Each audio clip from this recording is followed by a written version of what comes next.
ആകാശവാണി.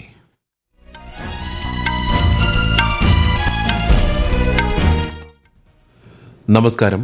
വാർത്തകൾ വായിക്കുന്നത് സുധിൻ സൈനുദ്ദീൻ.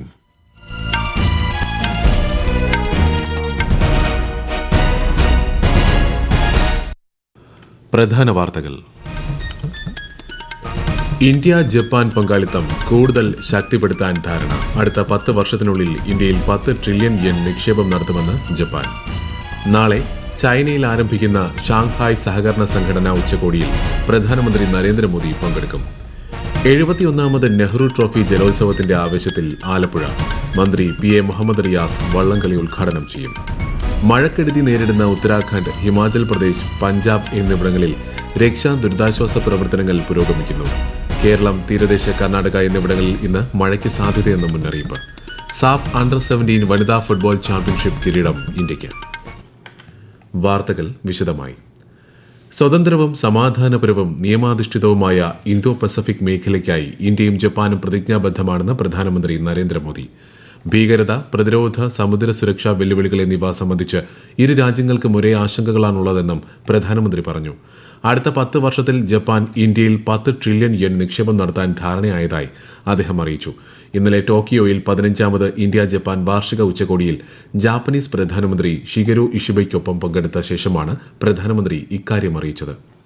अगले दशक के लिए एक रोड मैप बनाया है. हमारे विजन के केंद्र में investment, innovation, economic security, environment, technology, health, mobility, people to people exchanges and trade prefecture partnership, ये प्रमुख बातें हैं. हमने अगले 10 वर्षों में जापान से भारत में 10 ट्रिलियन येन निवेश का लक्ष्य निर्धारित किया है. ടോക്കിയോയിൽ 16 ഗവർണർമാരെയും പ്രധാനമന്ത്രി സന്ദർശിച്ചു. ഇന്ത്യ ജപ്പാൻ ബന്ധം കൂടുതൽ അഭിവൃദ്ധിയിലേക്ക് മുന്നേറുകയാണെന്ന് ശ്രീ മോദി അഭിപ്രായപ്പെട്ടു. 25ാമത് ഷാങ്ഹായ് സഹകരണ സംഘടന ഉച്ചകോടിക്ക് നാളെ ചൈനയിലെ ടിയാൻജിനിൽ തുടക്കം. 2 ദിവസത്തെ ഉച്ചകോടിയിൽ പ്രധാനമന്ത്രി നരേന്ദ്രമോദി പങ്കെടുക്കും. പ്രാദേശിക സുരക്ഷ, കണക്ടിവിറ്റി, സുസ്ഥിര വികസനം, അംഗരാജ്യങ്ങൾക്കിടയിലെ ഐക്യം വർദ്ധിപ്പിക്കൽ തുടങ്ങിയ വിഷയങ്ങളിൽ ASEO ഉച്ചകോടി ശ്രദ്ധ കേന്ദ്രീകരിക്കും. റഷ്യൻ പ്രസിഡന്റ് വ്ളാഡിമിർ പുടിൻ ഉൾപ്പെടെ 20-ലധികം ലോക നേതാക്കളും 10 അന്താരാഷ്ട്ര സംഘടനകളുടെ മേധാവിമാരും യോഗത്തിൽ പങ്കെടുക്കുമെന്നാണ് വിവരം. ഇന്ത്യയുമായുള്ള വാർഷിക ഉച്ചകോടിയിൽ പങ്കെടുക്കാൻ റഷ്യൻ പ്രസിഡന്റ് വ്ളാഡിമിർ പുടിൻ ഡിസംബറിൽ ഇന്ത്യ സന്ദർശിക്കും. ചൈനയിലെ ASEO ഉച്ചകോടിക്കിടെ പ്രസിഡന്റ് പുടിൻ തിങ്കളാഴ്ച പ്രധാനമന്ത്രി നരേന്ദ്രമോദിയുമായി സന്ദർശനം സംബന്ധിച്ച് ചർച്ച നടത്തുമെന്ന് റഷ്യൻ വിദേശനയ ഉപദേഷ്ടാവ് വ്യക്തമാക്കി. റഷ്യയ്ക്കെതിരായ പാശ്ചാത്യ ഉപരോധങ്ങൾ വിവേചനപരമെന്ന് പ്രസിഡന്റ് വ്ളാഡിമിർ പുടിൻ. ആഗോള വ്യാപാര രംഗത്തെ ഉപരോധങ്ങളെ റഷ്യയും ചൈനയും സംയുക്തമായി എതിർക്കുകയാണെന്ന് അദ്ദേഹം പറഞ്ഞു. ASEO ഉച്ചകോടിയിൽ പങ്കെടുക്കുന്നതിന് മുന്നോടിയായാണ് പ്രതികരണം. പ്രധാനമന്ത്രി നരേന്ദ്രമോദി ആകാശവാണിയിലൂടെ ജനങ്ങളുമായി ആശയങ്ങൾ പങ്കുവയ്ക്കുന്ന പ്രതിമാസ റേഡിയോ പ്രഭാഷണ പരിപാടി മൻ കി ബാത്ത് നാളെ രാവിലെ 11 മണിക്ക്.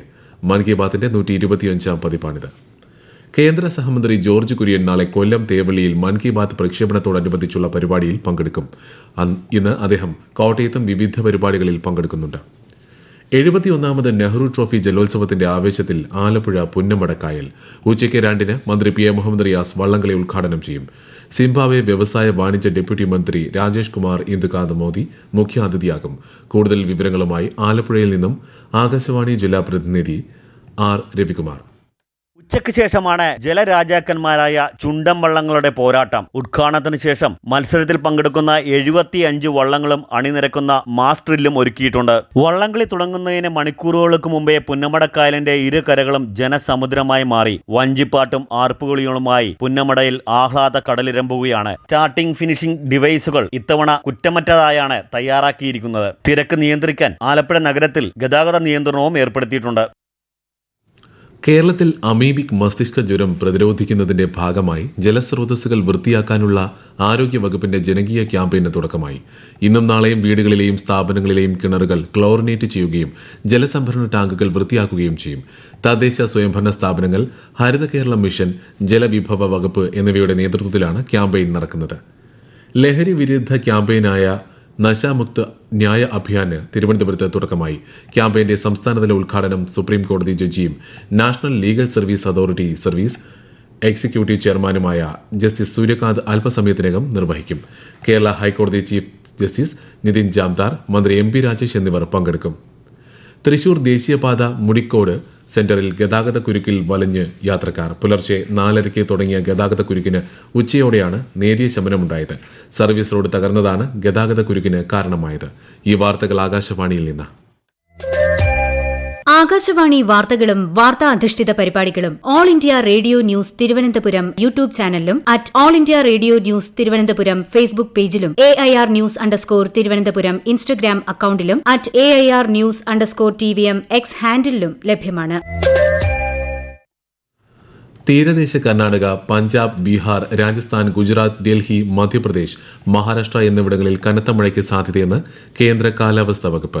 വടക്ക് കിഴക്കൻ സംസ്ഥാനങ്ങളിലും ദക്ഷിണേന്ത്യയുടെ ചില ഭാഗങ്ങളിലും ശക്തമായ മഴയ്ക്ക് സാധ്യതയുണ്ട്. കേരളത്തിൽ കണ്ണൂർ, കാസർഗോഡ് ജില്ലകളിൽ കാലാവസ്ഥാ വകുപ്പ് മഞ്ഞ ജാഗ്രത നൽകി. കർണാടക തീരത്ത് നിന്ന് ഇന്നും നാളെയും മത്സ്യബന്ധനത്തിന് പോകരുതെന്ന് മുന്നറിയിപ്പുണ്ട്. ഉത്തരാഖണ്ഡിൽ മേഘവിസ്ഫോടനത്തിലും കനത്ത മഴയിലും നാശനഷ്ടമുണ്ടായ ഉത്തരകാശി, രുദ്രപ്രയാഗ്, ബാഗേശ്വർ, തെഹ്രി എന്നിവിടങ്ങളിൽ രക്ഷാ ദുരിതാശ്വാസ പ്രവർത്തനങ്ങൾ ദ്രുതഗതിയിൽ പുരോഗമിക്കുന്നു.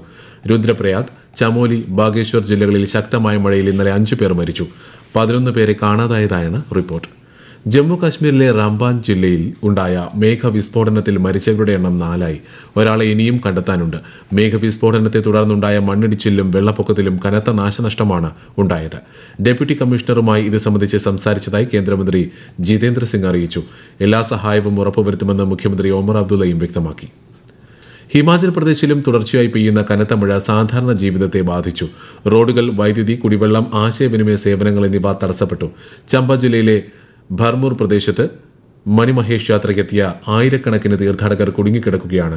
ദുരിതാശ്വാസ പുനരധിവാസ പ്രവർത്തനങ്ങൾ ഊർജിതമാക്കാൻ മുഖ്യമന്ത്രി സുഖ്വീന്ദർ സിംഗ് ഉദ്യോഗസ്ഥർക്ക് നിർദ്ദേശം നൽകി. ഈ വർഷത്തെ സാഫ് അണ്ടർ-17 വനിതാ ഫുട്ബോൾ ചാമ്പ്യൻഷിപ്പ് കിരീടം ഇന്ത്യയ്ക്ക്. ഇന്നലെ തിമ്പുവിൽ നടന്ന മത്സരത്തിൽ നേപ്പാളിനെ 5-0 തോൽപ്പിച്ചാണ് ഇന്ത്യൻ വനിതകൾ കിരീടം ചൂടിയത്.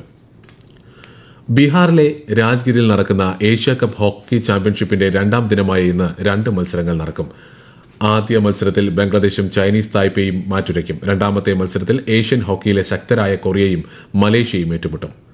സ്വർണ്ണവിലയിൽ റെക്കോർഡ് വർധന. പവന് 1200 രൂപ കൂടി 76,960 രൂപയും ഗ്രാമിന് 9,620 രൂപയുമാണ് ഇന്നത്തെ വില. മഹാരാഷ്ട്രയിൽ ധുലെ സോളാപൂർ ദേശീയപാതയിൽ ഇന്ന് രാവിലെ ഉണ്ടായ അപകടത്തിൽ അമിത വേഗതയിൽ വന്ന കണ്ടെയ്നർ ഇടിച്ച് 6 കാൽനട യാത്രക്കാർ മരിച്ചു. പെങ്ടാവിലെ ഹനുമാൻ ക്ഷേത്രം സന്ദർശിക്കാൻ പോയ തീർത്ഥാടകരാണ് മരിച്ചത്.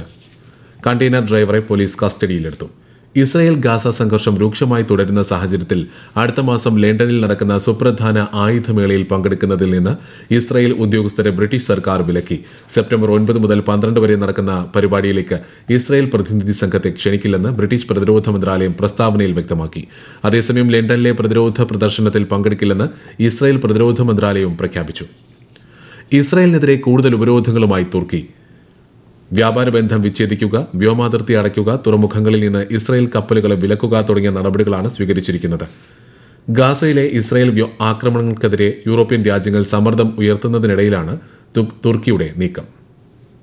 സുഡാനിൽ നോർത്ത് ഡാഫറിലെ അൽ ഫാഷറിൽ റാപ്പിഡ് സപ്പോർട്ട് ഫോഴ്സ് നടത്തുന്ന നിരന്തരമായ ആക്രമണങ്ങളെ അപലപിച്ച് UN secretary general Antonio Guterres. സംഭവത്തിൽ അദ്ദേഹം കടുത്ത ആശങ്ക പ്രകടിപ്പിച്ചു. 500 ദിവസത്തിലേറെയായി അൽ ഫാഷർ കർശനമായ വിരോധത്തിലാണെന്നും ലക്ഷക്കണക്കിന് സാധാരണക്കാർ പ്രദേശത്ത് കുടുങ്ങിക്കിടക്കുകയാണെന്നും അദ്ദേഹം പറഞ്ഞു. ഇന്ത്യൻ റെയിൽവേ ജമ്മു താവിയിൽ നിന്ന് ചപ്രയിലേക്കും മോവിലേക്കും 2 പ്രത്യേക ട്രെയിൻ സർവീസുകൾ പ്രഖ്യാപിച്ചു. ജമ്മു താവി സ്റ്റേഷനിൽ നിന്ന് വൈകുന്നേരം 5 മണിക്ക് പുറപ്പെടുന്ന ചപ്ര ട്രെയിൻ ലുധിയാന, മൊറാദാബാദ്, ഗോണ്ട, ബസ്തി വഴി സർവീസ് നടത്തും. ജമ്മു താവിയിൽ നിന്ന് മോവിലേക്ക് ഉച്ചകഴിഞ്ഞ് 3 മണിക്ക് പുറപ്പെടുന്ന ട്രെയിൻ ലുധിയാന, ന്യൂഡൽഹി, ഗ്വാളിയോർ, ഭോപ്പാൽ വഴിയും സർവീസ് നടത്തും. അമേരിക്കയിൽ പ്രസിഡന്റ് ഡൊണാൾഡ് ട്രംപ് ചുമത്തിയ ഇറക്കുമതി ചുങ്കം യുഎസിലെ ഒരു ഫെഡറൽ അപ്പീൽ കോടതി റദ്ദാക്കി. നികുതി ചുമത്താൻ നിയമവിരുദ്ധമായി അടിയന്തര അധികാരങ്ങളെ പ്രസിഡന്റ് ട്രംപ് ആശ്രയിച്ചുവെന്ന് ചൂണ്ടിക്കാട്ടിയായിരുന്നു വിധി. പ്രധാന വാർത്തകൾ വീണ്ടും. ഇന്ത്യ ജപ്പാൻ പങ്കാളിത്തം കൂടുതൽ ശക്തിപ്പെടുത്താൻ ധാരണ. അടുത്ത 10 വർഷത്തിനുള്ളിൽ ഇന്ത്യയിൽ 10 ട്രില്യൺ യെൻ നിക്ഷേപം നടത്തുമെന്ന് ജപ്പാൻ. നാളെ ചൈനയിൽ ആരംഭിക്കുന്ന ഷാങ്ഹായ് സഹകരണ സംഘടന ഉച്ചകോടിയിൽ പ്രധാനമന്ത്രി നരേന്ദ്രമോദി പങ്കെടുക്കും. 71ാമത് നെഹ്റു ട്രോഫി ജലോത്സവത്തിന്റെ ആവേശത്തിൽ ആലപ്പുഴ. മന്ത്രി PA മുഹമ്മദ് റിയാസ് വള്ളംകളി ഉദ്ഘാടനം ചെയ്യും. മഴക്കെടുതി നേരിടുന്ന ഉത്തരാഖണ്ഡ്, ഹിമാചൽ പ്രദേശ്, പഞ്ചാബ് എന്നിവിടങ്ങളിൽ രക്ഷാ ദുരിതാശ്വാസ പ്രവർത്തനങ്ങൾ പുരോഗമിക്കുന്നു. കേരളം, തീരദേശ കർണാടക എന്നിവിടങ്ങളിൽ ഇന്ന് കനത്ത മഴയ്ക്ക് സാധ്യതയെന്ന് മുന്നറിയിപ്പ്. സാഫ് അണ്ടർ-17 വനിതാ ഫുട്ബോൾ ചാമ്പ്യൻഷിപ്പ് കിരീടം ഇന്ത്യയ്ക്ക്. വാർത്തകൾ കഴിഞ്ഞു. അടുത്ത വാർത്താ പ്രക്ഷേപണം വൈകുന്നേരം 6:30.